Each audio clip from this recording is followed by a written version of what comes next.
কবিতা দিবস।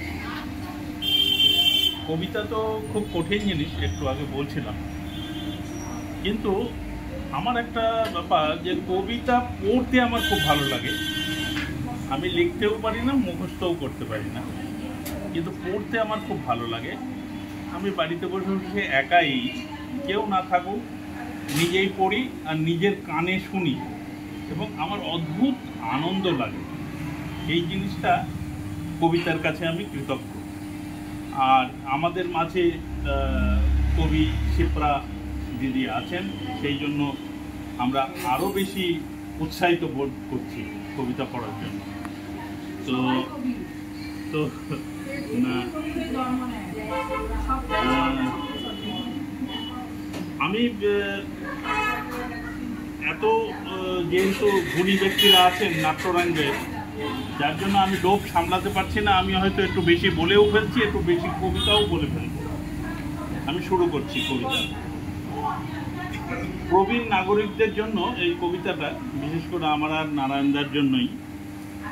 আর এটা গুলজারের একটা জীবন্ত আহিস্তা চল, এটারই একটা বাংলা অনুবাদ আর কি।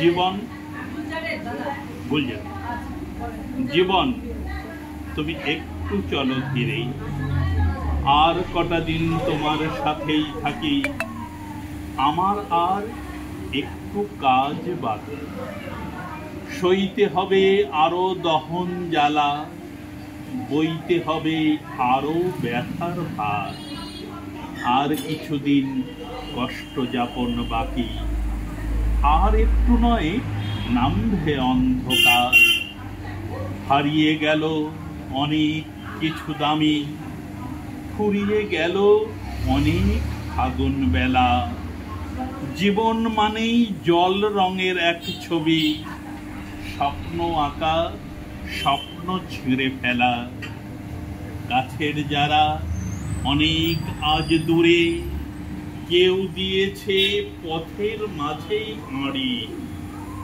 এখন কিছু রক্তক্ষরণ বাকি, এখনো কিছু আধার পথে পাড়ি, এখনো কিছু স্বপ্ন কুঁড়ি মনে, এখনো কিছু কর্তব্যের ঋণ, এখনো কিছু আধেক চলা পথ, এখনো কিছু রুদ্র পলাশ দিন।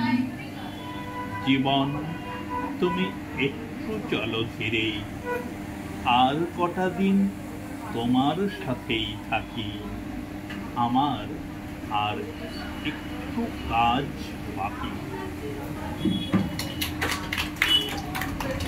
এটা জীবনের সঙ্গে মিলে যায় এই কবিতা।